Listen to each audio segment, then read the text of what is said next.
उत्तर change किए गए हैं। और यहाँ पे पहला प्रश्न है, निम्नलिखित में से किस संविधान संशोधन ने भारतीय न्यायपालिका को संसद के अधीन बना दिया है। अब इस क्वेश्चन में इंग्लिश में अगर आप देखेंगे तो ज़्यादा बेहतर में समझ में आएगा। इंग्लिश में बोला गया है कि which of the following constitutional amendment in India made judiciary subservient of parliament. तो ऐसा किया था 42वें संविधान संशोधन ने। तो इस प्रश्न का आंसर इंग्लिश के हिसाब से देखा जाएगा तो सी है, और हिंदी के हिसाब से देखेंगे तो कन्फ्यूजन होगा। अधीन बना दिया है, वर्तमान की बात कर रहा, लेकिन ऐसा नहीं है। अधीन बना दिया था से आप इसको संबंधित करेंगे तो आपका ये क्लियर हो जाएगा। तो इस प्रश्न का आंसर सी आयोग मानेगा इंग्लिश के हिसाब से। फिर अगला प्रश्न है, निम्नलिखित में से कौन सा गर्म खून का प्राणी है। तो यह प्रश्न आपका रिपीटेड था, 6 से 8 में पूछा गया था। उपयुक्त में से कोई नहीं इस प्रश्न का आंसर होगा। फिर है 39 दर्जन आम बेचने पर, इस प्रश्न का आंसर 50% है। शब्दों में से कौन सा कारपेंटर शब्द के अक्षरों से नहीं बनाया जा सकता। तो आंसर पेंटर है। वाहनों के साइडों में ट्रैफिक देखने के लिए किस प्रकार के दर्पण का प्रयोग। तो ये भी आपको पढ़ाया गया है, उत्तल दर्पण, एनसीईआरटी से प्रश्न लिया गया है। भारत और जापान के बीच में सैन्य अभ्यास धर्म गार्डियन या धर्मा गार्डियन 2024 नाम है इसका। मुंबई और नई मुंबई को जोड़ने वाले अटल सेतु की कुल लंबाई। तो ये हमने आपको करंट अफेयर्स में भी पढ़ाया था, क्वेश्चन में आपको पूरा स्टेटमेंट वाइज दिया था, 21.8 किलोमीटर्स। एक खाद्य श्रृंखला में कौन से पोषक स्तर का ऊर्जा स्तर सबसे अधिक होता है। तो उत्पादक लेवल पे सबसे ज़्यादा ऊर्जा स्तर होता है। जैसे उत्पादक से हम प्रोड्यूसर पे जाते हैं, वैसे वैसे जो पिछले स्तर का केवल 10% ही आगे जा पाता है। जो आपने 10% का नियम भी पढ़ा है, 90% का ह्रास हो जाता है, तो सबसे ज़्यादा उत्पादक लेवल पे पाया जाता है। सोनार तकनीक का प्रयोग होता है तो हिमशैल का पता लगाने में। हिमशैल का 10% भाग ऊपर होता है, 90% भाग पानी के अंदर होता है। तो सोनार तकनीक का प्रयोग हम कर सकते हैं हिमशैल का पता लगाने में, समुद्र की गहराई का पता लगाने में, पानी के नीचे पहाड़ियों का पता लगाने में। इस प्रश्न का आंसर भी उपयुक्त में से एक से अधिक है, कोई भी डाउट यहाँ पे नहीं होना चाहिए। फाइनल आंसर यही है, पहले भी यही था। वृत्ताकार मैदान के व्यास की लंबाई पूछा है, तो इसका जो त्रिज्या है वो 10 आएगा और व्यास इसका 20 मीटर आएगा। तो इस प्रश्न का आंसर 20 मीटर है। भारत के प्रधानमंत्री 73वें 74वें संविधान संशोधन के समय पीवी नरसिम्हा राव जी थे।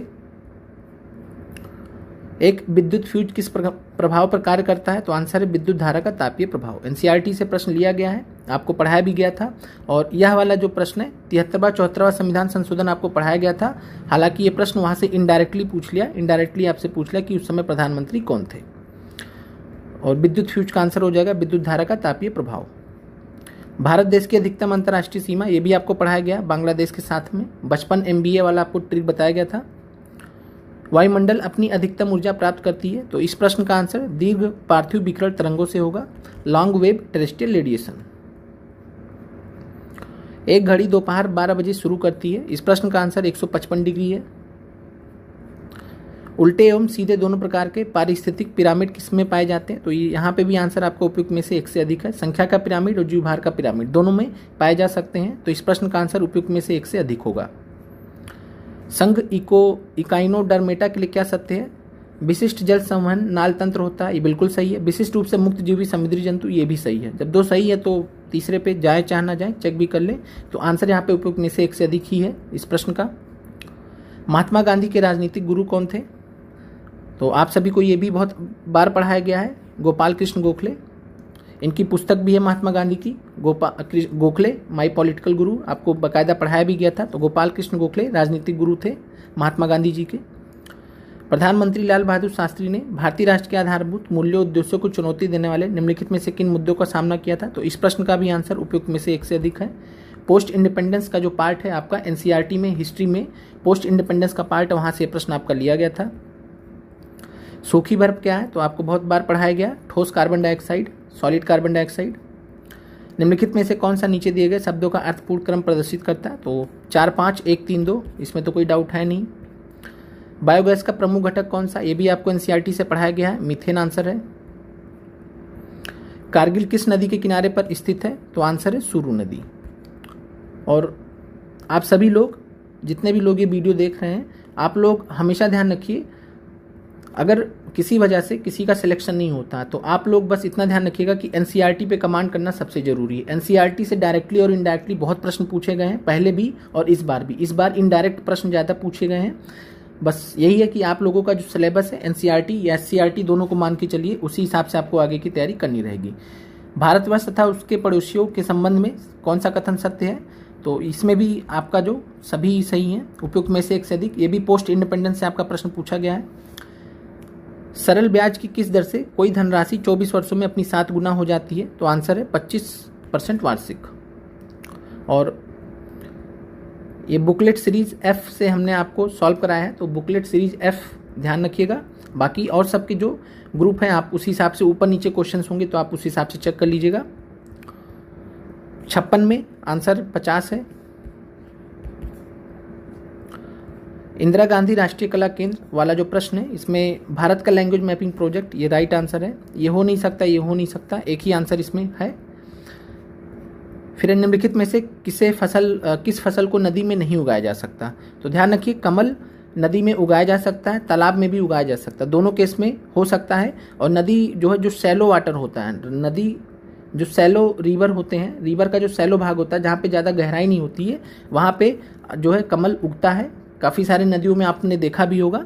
तो पूछा गया कि नदी में नहीं उगाया जा सकता, तो कमल तो उगाया जा सकता, तो ये होगा नहीं। सिंघाड़ा, ध्यान रखिए सिंघाड़ा की जो इन्वेजिव एलियन स्पीसीज होते हैं, इन्वेजिव इन्वायरमेंट में पढ़ा जाता है इन्वेजिव एलियन स्पीसीज, और इन्वेजिव एलियन स्पीसीज जो होते हैं वो नदी में ही होते हैं, तो ये भी नदी में उगाया जा सकता है। लेकिन जब मखाने की बात आती है तो मखाने के साथ में केस है कि जो बाढ़ का मैदान होता है, जो नदियों के द्वारा बाढ़ आता है, बाढ़ के मैदान में या फिर जो है तालाब वगैरह में जो स्थिर पानी रहता है, स्थिर जल रहता है, उसमें मखाने की खेती होती है। तो नदी में कौन सा नहीं उगाया जा सकता, तो हमारे लिहाज से इस प्रश्न का आंसर मखाना होना चाहिए। फिर निम्नलिखित में से कौन सा अंतरस्रावी ग्रंथि नहीं है, तो इस प्रश्न का आंसर लैक्रिमल है। निम्नलिखित में से कौन 1953 में राज्य पुनर्गठन आयोग के सदस्य थे, ये भी आपको प्रश्न पढ़ाया गया है प्रीवियस ईयर क्वेश्चन में। HN कुंजरू, फजल अली, KM पनिक्कर सभी थे। फजल अली कमीशन भी बोला जाता है इसको। निम्नलिखित में से कौन सी खाद्य श्रृंखला, ये भी प्रश्न आपको पढ़ाया गया है। इस तरीके के प्रश्न प्रीवियस ईयर क्वेश्चन में पूछे गए हैं। घास, अरिल और भाग। फिर निम्नलिखित में से कौन सा भारत के प्रथम निर्विरोध सर्वसम्मति से निर्वाचित राष्ट्रपति हुए थे, तो आंसर है नीलम संजीव रेड्डी। ये PCS में कई बार प्रश्न पूछा गया है। निम्नलिखित में से कौन सा दक्षिण से उत्तर की ओर हिमालयन पर्वतमालाओं का सही क्रम है, ये भी आपको जो है कई बार प्रीवियस ईयर क्वेश्चन में पढ़ाया गया था, और वहाँ पे आपको नॉर्थ से साउथ पढ़ाया गया था, कराकोरम, लद्दाख, जास्कर, पीर पंजाल। लेकिन यहाँ आपका प्रश्न जो है दक्षिण से उत्तर की ओर पूछा, तो आंसर हो जाएगा पीर पंजाल, जास्कर, लद्दाख, कराकोरम। कौन से लक्षण किसी पादप को जलोद्भिद बनाते हैं, तो आंसर यहाँ पे A और C सही है, तो उपयुक्त में से एक से अधिक हो जाएगा। हिंदी, अंग्रेजी, गणित विषयों की परीक्षा में इतने आए थे, और इस प्रश्न का आंसर है 154। निम्नलिखित में से विषम को चुनना है, सहारनपुर इसका आंसर है। 24 फरवरी 2024 को प्रधानमंत्री नरेंद्र मोदी जी ने सुदर्शन सेतु का उद्घाटन किया था। NM का भाई है, और यह जो प्रश्न है, आयोग अगर दिए गए विकल्पों में कंसीडर करेगा तो उस केस में आंसर M मान सकता है, और इसीलिए हमने आपको पहले भी M बताया था, अभी भी बता रहे हैं। हो सकता है कि आयोग आपका उपयुक्त में से कोई नहीं भी मान ले, लेकिन हमारे हिसाब से जो फाइनल आंसर इस प्रश्न का M ही है। आगे बढ़ते हैं। रासायनिक भाषा में मोर्चा जंग क्या है, तो हाइड्रेटेड फेरिक ऑक्साइड बोलते हैं, हाइड्रेटेड फेरिक ऑक्साइड बोलते हैं जंग को। लाइकेंस में शैवाल एवं कवक का रिश्ता पारिस्थितिकी में क्या कहलाता है, तो म्यूचुअलिज्म, सहोपकारिता बोलते हैं।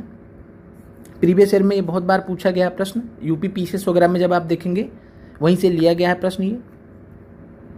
किन देशों की अंतरिक्ष एजेंसियों ने निजी कंपनियों को अंतर्राष्ट्रीय अंतरिक्ष स्टेशन का दौरा करने की अनुमति दी है, तो इस प्रश्न का जो आंसर है, हमने आपको पहले नन ऑफ दीज बताया था, लेकिन यह जो है न्यूयॉर्क टाइम्स में, जो USA का अखबार है न्यूयॉर्क टाइम्स, वहाँ पे एक आर्टिकल निकला था जहाँ पे ये न्यूज़ थी कि तुर्की, स्वीडन और इटली ने जो है ऐसा इजाज़त दिया है। बाकी और कहीं पे भी ये नहीं मिला है, और हमारे किसी सब्सक्राइबर ने हमको यह चीज़ भेजा था टेलीग्राम में, और इस प्रश्न का जो राइट आंसर होगा तुर्की, स्वीडन और इटली होगा।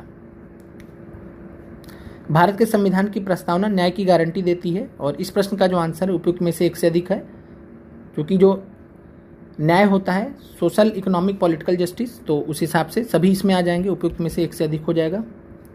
ओजोन के बारे में कुछ तथ्य हैं। वायुमंडल की अत्यधिक अस्थायी गैस है, मध्यमंडल में पाई जाती है, उच्च तरंगदैर्घ्य के विकिरणों को अवशोषित करती है। सभी स्टेटमेंट यहाँ पे गलत हैं, तो सही तथ्य पूछा गया है, तो उपयुक्त में से कोई नहीं आंसर हो जाएगा। एक संख्या को 5% घटाया जाता है, 10% बढ़ाया जाता है, तो आंसर यहाँ पे 4.5% बढ़ोतरी होगी। कुछ निर्वाचन क्षेत्रों में 2016 में उपचुनाव में, ये तमिलनाडु का केस था, कौन सा एक वानस्पतिक हार्मोन है, तो ये भी आपको पढ़ाया गया पूरा बकायदा, शॉर्ट्स में चैनल पे बताया गया था। प्लांट हार्मोन में साइटोकिनिन इसका आंसर है। आकृति में कितने आयत है, इस प्रकार के प्रश्न आपको कराए गए हैं, 9 आंसर होगा। भारत के नए संसद भवन में सांसदों के निलंबन का रिकॉर्ड कौन कौन सा है, तो कांग्रेस के 41 थे, डीएमके के 16 थे, तो ये दोनों सही हैं, ए नहीं सही है, इसके 15 के आसपास थे, और उपयुक्त में से एक से अधिक आंसर फिर भी रहेगा। मोहन का प्रश्न उत्तर की ओर इतना इतना चला, आंसर इसका 40 मीटर है। किसी चिड़ियाघर के दैनिक दर्शनार्थियों की संख्या, इस प्रश्न का आंसर 390 है। 22 अप्रैल को मनाए जाने वाले पृथ्वी दिवस का संबंध वातावरण से संबंधित जन जागरूकता से है। ऑपरेशन बरगा पश्चिमी बंगाल में राज्य सरकार द्वारा स्टार्ट किया गया था। बिल्किस बानो केस का जो है 83 प्रश्न का आंसर, इसमें भी उपयुक्त में से एक से अधिक है। और इस बार जो ये ऑप्शंस हैं केवल केवल केवल, इस वजह से अभ्यर्थियों को बहुत ज़्यादा कन्फ्यूजन हुआ है, और जाहिर सी बात है कि जब केवल लग जाता तो एक सामने जो है ऑप्शंस में दिक्कत होती है, लेकिन बीपीएससी का थोड़ा सा अलग पैटर्न रहा इस बार, और इस वजह से इस प्रश्न का आंसर उपयुक्त में से एक से अधिक ही है। 1885 में भारतीय राष्ट्रीय कांग्रेस की स्थापना किसने की थी, तो इस प्रश्न का आंसर यहाँ पे उपयुक्त में से कोई नहीं है, क्योंकि आपको पता है कि एवो ह्यूम ने किया था, अलेक्जेंडर ऑक्टेव ह्यूम ने किया था, वो उन्हीं को संस्थापक माना जाता है, एक ही व्यक्ति को संस्थापक माना जाता है। समचतुर्भुज के विकर्णों की लंबाई दी गई है, परिमाप पूछा गया, तो आंसर इसका बी है। अम्लीय वर्षा के लिए प्रदूषक है, इस प्रश्न का भी आंसर जो है SO2 ही मान रहे हैं, फाइनल आंसर SO2 ही मान रहे हैं, क्योंकि 11th क्लास से पूछा गया था ये प्रश्न, और वहाँ के हिसाब से अम्लीय वर्षा के लिए जो प्रदूषक है SO2, यहाँ पे इस प्रश्न का आंसर होगा। हालांकि जो है 7th क्लास NCERT में CO2 को भी कंसीडर किया गया, लेकिन हमारे हिसाब से फाइनल जो है जो 11th क्लास की NCERT है वहाँ से हम कंसीडर कर रहे हैं, और उस हिसाब से SO2 ही फाइनल आंसर हम मान रहे हैं। फिर शीत ऋतु में तमिलनाडु के तटीय क्षेत्रों में वर्षा होने का कारण क्या है, तो लौटते हुए दक्षिण पश्चिम मानसून, तो दक्षिण पश्चिम मानसून जब लौटता है तो उसके कारण शीत ऋतु में तमिलनाडु के तटीय क्षेत्र में वर्षा होती है। इसको नॉर्थ ईस्ट मानसून भी कहते हैं, लौटता हुआ मानसून भी कहते हैं, लौटता हुआ दक्षिण पश्चिम मानसून भी कहते हैं, कई सारे नाम हैं इसके। प्राचीन भारतीय धातुकर्म का आश्चर्य लौह स्तंभ, तो ये दिल्ली में स्थित है, कुतुब मीनार कम्प्लेक्स है उसी के साथ में। देश में मतदाता सत्यापित कागज लेखा परीक्षण विचारण, वीवीपैट जो है किस वर्ष आया था, तो 2013 में नागालैंड से स्टार्ट हुआ था। 2014 में ध्यान रखिएगा, 2014 में जनरल इलेक्शंस में यूज़ हुआ था, लेकिन वैसे पूछ रहा कब अस्तित्व में आया था, तो 2013 में नागालैंड में चुनाव में। किस क्षेत्र को चीन अपना पवित्र क्षेत्र होने का दावा करता है, तो अगर आप जो है बाई बुक जाएंगे तो इस प्रश्न का आंसर ताइवान है। हालांकि कहीं कहीं पे जो है अभी कुछ टाइम पहले मामला आया था जिसमें तिब्बत को कंसीडर किया गया था, तिब्बत को भी कंसीडर जो है चाइना की सरकार ने बोला था कि तिब्बत हमारा जो है सेक्रेट टेरिटरी है, पवित्र क्षेत्र है, लेकिन अगर बाई बुक जाएंगे तो इस प्रश्न का आंसर ताइवान आयोग मानेगा। तो इस प्रश्न का जो फाइनल आंसर है हम ताइवान मान रहे हैं। बाकी देखते हैं कि फाइनल आंसर की में क्या रहता है। 91 नंबर प्रश्न है, इस प्रश्न का आंसर 4 है। लंदन में सर कर्जन वाइली की हत्या, ये भी आपको बकायदा हमने पढ़ाया था, मदन लाल ढींगरा, शॉर्ट्स में भी इसको हमने पढ़ाया था। बाढ़ को रोकने के लिए सबसे उत्तम विधि, ये भी हमने आपको प्रीवियस ईयर क्वेश्चन में कराया है, टीआरई में 1 में पहले ही पूछा गया है, वनारोपण। जिस प्रकार दुर्घटना का संबंध सावधानी से, तो बीमारी जो है स्वच्छता से संबंधित है। ग्रीनविच माध्य समय GMT से भारतीय मानक समय IST कितना आगे रहता है, तो 5.5 घंटा, ये भी आपको पढ़ाया गया है, सिंपल प्रश्न है। अब ये वैल्यूज दी गई हैं और इस प्रश्न का जो आंसर है 7.4437। खाद्य श्रृंखला में कीट भक्षी पौधे का पौष्टिक स्तर का नाम है, तो उत्पादक स्तर पे माना जाता है। पार्शियली अगर हम देखेंगे तो द्वितीयक उपभोक्ता हो सकता है, लेकिन पार्शियली है, कंप्लीटली नहीं है, तो इस वजह से भी इस प्रश्न का आंसर हम उत्पादक ही मान रहे हैं, क्योंकि पार्शियल जो चीज़ें होती हैं आंशिक रूप से होती हैं और आंशिक रूप से हम कंसीडर नहीं कर सकते हैं, और इसलिए जो इस प्रश्न का फाइनल आंसर हम उत्पादक पहले भी माने थे, अभी भी मान रहे हैं। तो खाद्य श्रृंखला में कीट भक्षी पौधों के पौष्टिक स्तर का नाम जो उत्पादक स्तर पे आता है। बिहार में बिहार जाति सर्वेक्षण, इसमें जो है सभी स्टेटमेंट सही हैं, आंसर हो जाएगा उपयुक्त में से एक से अधिक। दिल्ली के लाल किले में आज़ाद हिंद फौज का मुकदमा 1945 का है। निम्न राष्ट्रीय उद्यानों में से कौन सा सही सुमेलित नहीं है? तो भगवान महावीर ये गोवा में है। टीआरई 2 में ये हमने आपको पढ़ाया भी है। टीआरई 2 में ये जो है प्रश्न पूछा भी गया था। भगवान महावीर वाइल्ड लाइफ सेंचुरी पूछी गई थी, गोवा में है और यहाँ पे सुमेलित नहीं है क्योंकि बिहार में आपको पता है कि एक ही राष्ट्रीय उद्यान है। तो आप देख रहे हैं कि जो आप लोगों को एनसीईआरटी और साथ में जो प्रीवियस ईयर क्वेश्चन जो आपको कराया गया था वहाँ से आपको डायरेक्टली इनडायरेक्टली कितने प्रश्न मिले हैं। फिर 101 प्रश्न है, आंसर यहाँ पे 13 और 17 होगा। वायुमंडल में ऑक्सीजन का बृहद एवं उच्च स्रोत है, तो समुद्री पौधों के प्रकाश संश्लेषण से। यूपी पीसीएस में प्रीवियस ईयर क्वेश्चंस में ऐसे प्रश्न पूछे गए हैं, तो समुद्री पौधों के प्रकाश संश्लेषण से।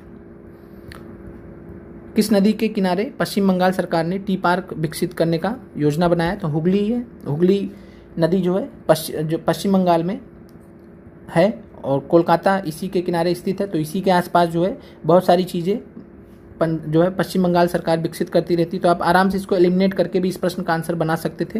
हुगली इसका आंसर है। नियम का अनुसरण करके यहाँ पे तो 15 या 45 या 135 इस प्रश्न का आंसर है।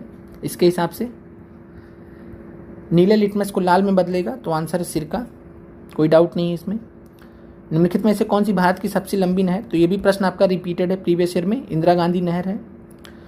बंकिम चंद्र चटर्जी को उपन्यास आनंद मठ प्रकाशित किया गया था, तो ये आपको प्रीवियस ईयर क्वेश्चन में जब ऐसे प्रश्न पूछे गए थे तो वहाँ पे एक्सप्लेनेशन में ध्यान दीजिएगा, एक्सप्लेनेशन में हमने आपको ये वर्ष भी बताया था बाकायदा, तो 1882 इसका आंसर है। एक कूट भाषा में प्रॉब्लम को लिखा जाता है, तो इसका आंसर SNRUEMB है। 109 आदित्य L1 का प्रश्न है और इसमें भी आंसर 1 से अधिक है। और यहाँ भी जो केवल ऑप्शन इसने कंफ्यूज किया था, पहली बार ऐसे ऑप्शंस दिए गए थे। उपयुक्त में से 1 से अधिक यहाँ पे आंसर है।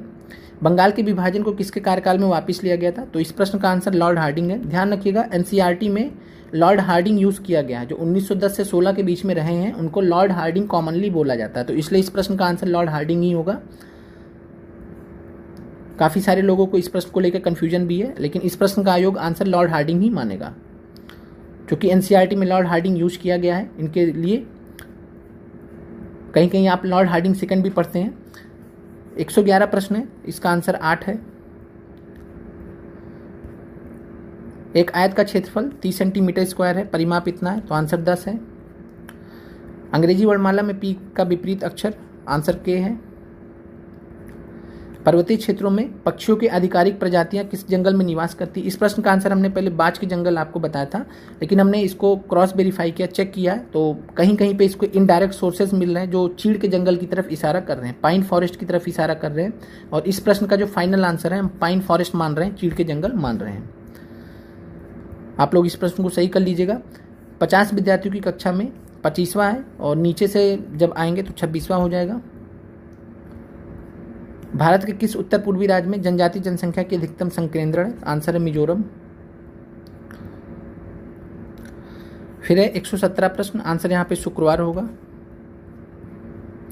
किसमें टंगस्टन का प्रयोग किया जाता है? तो विद्युत बल्ब में, आपने पढ़ा भी है बेसिक्स में कि विद्युत बल्ब में टंगस्टन का प्रयोग होता है, बहुत बार परीक्षाओं में ऑलरेडी पूछा गया है।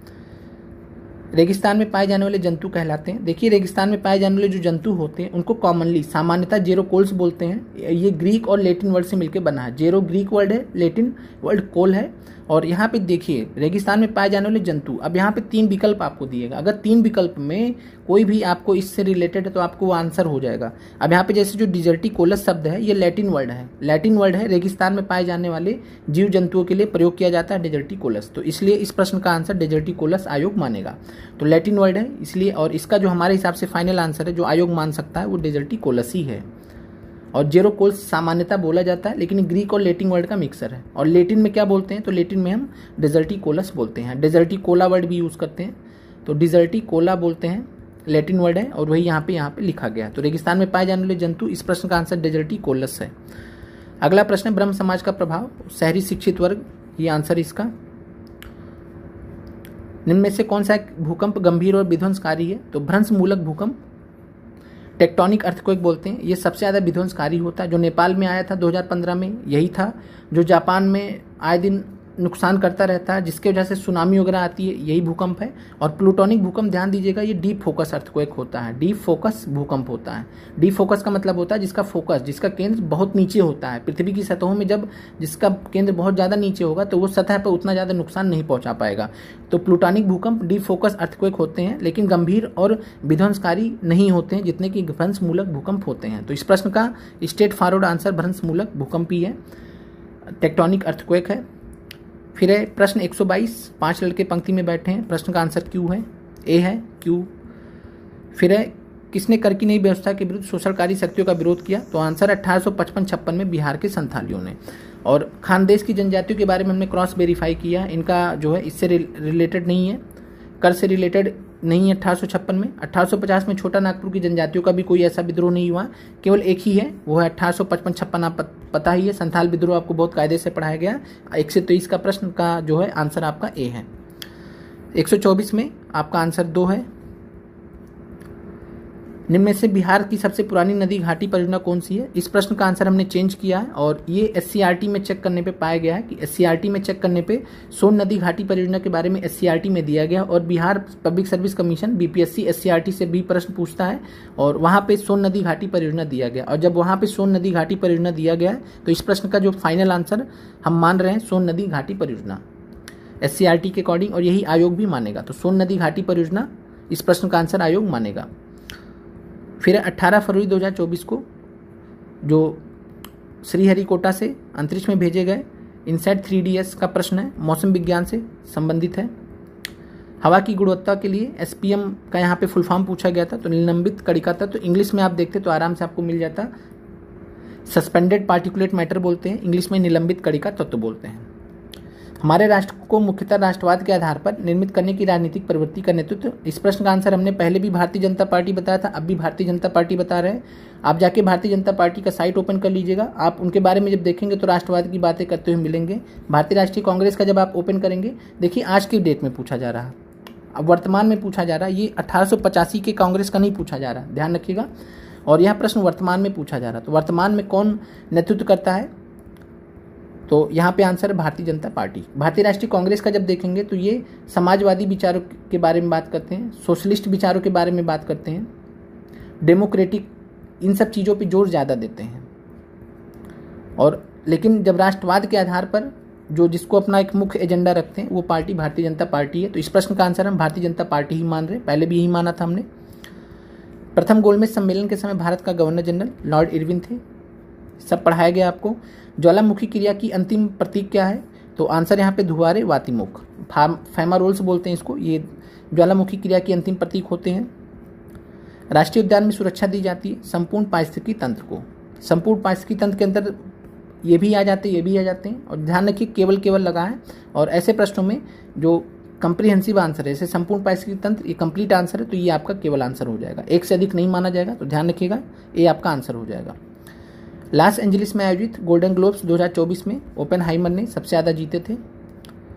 छितरे हुए वृक्षों वाले घास के मैदान को क्या कहते हैं? तो सवाना, सवाना घास के मैदान आपको पढ़ाए गए थे एनसीईआरटी में, वहाँ से इनडायरेक्ट प्रश्न पूछ लिया गया, वहाँ का पूरा जो पिक्चर होता है उससे रिलेटेड आपका प्रश्न, वहाँ के जो फीचर्स होते हैं इनडायरेक्टली वहाँ से पूछ लिया गया है।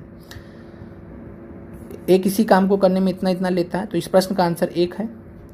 बिहार में वहाबियों की गतिविधियों का मुख्य केंद्र कौन सा है? ये भी प्रश्न आपको पढ़ाया गया है इनडायरेक्टली प्रीवियस ईयर क्वेश्चन में, और हमने इस प्रश्न को जो है पटना आंसर है इसका, और इस प्रश्न को हमने जो शॉर्ट्स बनाया था चैनल पे, जो शॉर्ट्स बनाया था, तो पहला या दूसरा शॉर्ट्स इसी का ही है, आप जाके देख सकते हैं। प्रीवियस ईयर क्वेश्चन में प्रश्न ये पूछा गया, वहाँ पे 3 लोगों का नाम था, 3 लोगों को पकड़ा गया था, 3 वहाबी नेताओं को पकड़ा गया था पटना से, और उसी से रिलेटेड आपको उल्टा कर दिया कि केंद्र कौन सा था वहाबियों का, तो आंसर पटना है। शांत घाटी साइलेंट वैली किस राज्य में स्थित है? तो आंसर यहाँ पे केरल, ये भी आपको पढ़ाया गया एनसीईआरटी से, सिंपल प्रश्न है। कौन सा 3 मई 2023 से मणिपुर में जाति हिंसा का महत्वपूर्ण कारण है? और 3 मई 2023 से, तो यहाँ पे ध्यान रखिएगा कि इस प्रश्न का आंसर में भी जो है काफ़ी लोगों को कन्फ्यूजन है, और यहाँ पे दिक्कत क्या हुआ कि आयोग ने इंग्लिश में तो ठीक लिखा, इंग्लिश में जो दूसरा विकल्प है कि Meitei community should be given the status of tribe, तो ये जो विकल्प है वहाँ पे शुड वर्ड का यूज़ किया गया है इंग्लिश में, तो यहाँ पे जाना चाहिए लिखना था, लेकिन आयोग ने जो है गूगल ट्रांसलेटर का यूज किया और वहाँ चाहिए लिखा ही नहीं। तो इस प्रश्न का आंसर मैतेई समुदाय को जनजाति का दर्जा दिया जाना चाहिए। ये कॉन्फ्लिक्ट का एक मामला था। दूसरा समझिए, कुकी समुदाय के लिए आरक्षित नौकरियों में मैतेई समुदाय को हिस्सा दिया जाना चाहिए। चाहिए वर्ड यहाँ पे भी है, शुड वर्ड यहाँ पे भी यूज किया गया है। और मैतेई समुदाय के पास संसाधनों की कमी है, ये मैतेई समुदाय का पक्ष था। ध्यान रखिएगा, जब मणिपुर में जाति हिंसा हुई तो मैतेई समुदाय के अपने दुख थे और जो कुकी जनजाति है उनके अपने दुख थे। दोनों आपस में टकराव हुआ, दोनों का विरोधाभास हुआ और उसी के फलस्वरूप जाति हिंसा होती है। और यह जो चीज़ था, मैतेई समुदाय को जनजाति का दर्जा दिया जाना चाहिए, इससे रिलेटेड हाईकोर्ट का फैसला आया था मार्च में और घटना हुई है मई में। तो कारण यहाँ पे सभी हैं और यहाँ पे ध्यान दीजिएगा, महत्वपूर्ण कारण पूछा गया है। एक आंसर हम यहाँ पे नहीं चुन सकते हैं, इसलिए इस प्रश्न का जो आंसर है इंग्लिश में जब आप क्वेश्चन को अच्छे से पढ़ेंगे तो आपको क्लियर हो जाएगा। और हमारे हिसाब से इस प्रश्न का आंसर, फाइनल आंसर अभी भी उपयुक्त में से 1 से अधिक है। भारत के किस राज्य में सर्वाधिक सागौन के जंगल पाए जाते हैं? तो ये भी आपको मध्य प्रदेश, सिंपल प्रश्न है, प्रीवियस ईयर में कई बार पूछा गया है। कांग्रेस समाजवादी दल की स्थापना, ये आपको हमने बाकायदा पढ़ाया था कि 22-23 अक्टूबर का आपको हमने जो है बताया भी था। और 1934 में all India Congress socialist party, जिसको कांग्रेस सोशलिस्ट पार्टी भी बोलते हैं, और मई 1934 में बिहार कांग्रेस सोशलिस्ट पार्टी की स्थापना हुई थी। बिहार कांग्रेस सोशलिस्ट पार्टी यानी बिहार के लेवल पे जो कांग्रेस सोशलिस्ट पार्टी थी उसका नाम BCSP था, बिहार कांग्रेस सोशलिस्ट पार्टी, जो मई 1934 में बनी थी। लेकिन all India Congress socialist party, जिसको कांग्रेस समाजवादी पार्टी भी बोलते हैं, कांग्रेस समाजवादी दल भी बोलते हैं, उसकी स्थापना अक्टूबर 1934 में हुई थी। तो आंसर इसका उपयुक्त में से कोई नहीं हो जाएगा, पहले भी यही बताया गया था। 5 अंकों की छोटी से छोटी संख्या 11402 है। 26 जनवरी 1950 से अभी तक बिहार के जो है 23 लोग मुख्यमंत्री हैं। पृथ्वी और सूर्य के बीच अधिकतम दूरी अपसौर में होता है। भारतवर्ष में संपूर्ण आर्थिक उदारीकरण किस वर्ष? तो 1991 के पश्चात LPG आया था। लिबरलाइजेशन, प्राइवेटाइजेशन, ग्लोबलाइजेशन NCERT में भी दिया गया, हर जगह दिया गया, आपने कई जगह इसको पढ़ा भी होगा। 144 प्रश्न का आंसर बी है। निम्नलिखित में से कौन सा नवीकरणीय ऊर्जा का स्रोत है? तो इनमें से कोई नहीं है, तो आंसर आपका उपयुक्त में से कोई नहीं हो जाएगा। मृदा का पलवार करना संबंधित है। देखिए, जब आप क्लास 8 की NCERT देखते हैं तो वहाँ पे बस 2 लाइन में बताया गया है, हमने आपको पढ़ाया भी था, तो वहाँ पे मृदा की नमी बनाए रखने से था। लेकिन आप आगे की NCERT जब देखेंगे तो ये भी चीज़ें कवर की गई हैं। तो मृदा की उर्वरकता और स्वास्थ्य को बढ़ोतरी से, खरपतवार को बढ़ने से रोकने से, तो इसमें जो है सभी यहाँ पे विकल्प है।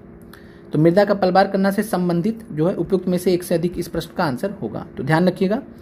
और जब आप क्लास 8 NCERT को केवल देखते हैं तो आपको केवल यही आंसर, एक ही चीज़ मिलता है। ऐसा नहीं है कि केवल अगर एक लाइन लिखी गई है तो बस यही केवल आंसर होगा, ये भी चीज़ें होती हैं। तो ये भी सही है। और मृदा का पलवार करना इस प्रश्न का जो फाइनल राइट आंसर है, उपयुक्त में से 1 से अधिक ही होगा। पद्मश्री उषा किरण खान जी से संबंधित, तो साहित्य अकादमी पुरस्कार इनको जो है 2011 में मिला था, तो पहला स्टेटमेंट गलत है। भारत भारती पुरस्कार इनको 2018 में मिला था, ये भी गलत है। मैथिली कांचाही बास हिंदू अनुत्तरित प्रश्न इन्हीं के हैं, तो 3 और 4 सही हैं। पद्मश्री उषा किरण खान जी का उपलब्धियों में 3 और 4 सही हैं। जब 3 और 4 सही हैं तो आंसर क्या हो जाएगा? उपयुक्त में से 1 से अधिक। और यहाँ पे फिर वही बात था ऑप्शन का, तो ध्यान रखिए कि जब 3 और 4 सही है तो 3 और 4 सही का मतलब होता है कि आपने 1 से अधिक आंसर आपके सही आ रहे हैं। बस ये आपको इतना दिमाग लगाना है। अब केवल 3 और केवल 4 नहीं दिया है एक साथ में, अब केवल 3 और केवल 4 नहीं देगा आयोग आपसे, क्योंकि एक विकल्प यहाँ पे दे दिया गया है उपयुक्त में से 1 से अधिक। बहुत कन्फ्यूजिंग था, लेकिन इस प्रश्न का आंसर आयोग डी ही मानेगा, कोई इसमें डाउट नहीं है। 148 प्रश्न का आंसर 77 है। मानव आँख की फोकस दूरी NCERT में हमने आपको पढ़ाया है। आई वाले चैप्टर में, आँख वाले चैप्टर में बाकायदा दिया गया है, क्वेश्चन भी पूछा गया है, सेम टू सेम प्रश्न। सिलेरी मसल्स होते हैं, पाछमाभी पेशियां बोलते हैं इसको हिंदी में। बिहार का उग्र कृषक नेता कौन था? तो आंसर इसके स्वामी सहजानंद सरस्वती जी हैं। बहुत लोग राजकुमार शुक्ला जी को लेकर परेशान हैं, लेकिन कृषक नेता के रूप में इन्होंने कोई आंदोलन नहीं लीड किया था। इनका बस इतना ही काम था कि एक स्थानीय नेता थे, स्थानीय किसान नेता थे, जिन्होंने गांधी जी को चंपारण बुलाया था। गांधी जी के साथ में चंपारण में ये घूमे थे। चंपारण आंदोलन में इनकी महत्वपूर्ण भूमिका थी। लेकिन जब प्रश्न पूछेगा उग्र कृषक नेता की, तो स्वामी सहजानंद सरस्वती का रोल, खासकर 1936 में जब इन्होंने ऑल इंडिया किसान सभा बनाया, तो वहाँ से फिर इनका रोल बहुत ज़्यादा हो जाता है।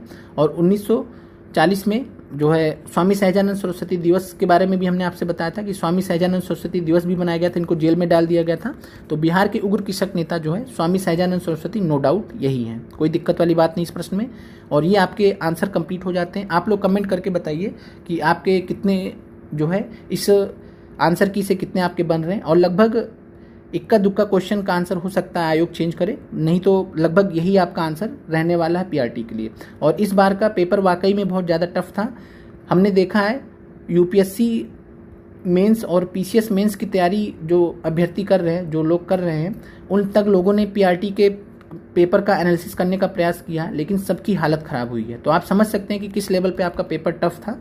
और आप लोगों ने तो ये पेपर दिया है, और ये मान के चलिए कि अभी तक का, हम बार बार करें, अभी तक का ये टफेस्ट पेपर था। और इस चीज़ को सबसे बड़ी इसकी बात क्या है कि इनडायरेक्ट प्रश्न बहुत ज़्यादा पूछे इस बार। और इनडायरेक्ट प्रश्न का कई बार क्या होता है कि आपको किसी बुक में हूबहू नहीं चीज़ें दी रही होती, इसकी वजह से कन्फ्यूजन होता है, कंक्लूजन ड्रान करने में कन्फ्यूजन होता है। आप सोचिए जो क्वेश्चन अंतरिक्ष स्पेस एजेंसी वाला था, वो केवल और केवल न्यूयॉर्क टाइम्स में, मतलब भारत के किसी अखबार में नहीं निकला, कहीं भी किसी भी करंट अफेयर की बुक में नहीं है, सिर्फ न्यूयॉर्क टाइम्स में दिया गया है। अब इतना स्पेसिफिक चीज़ कैसे कोई पढ़ सकता है, तो वो चीज़ है।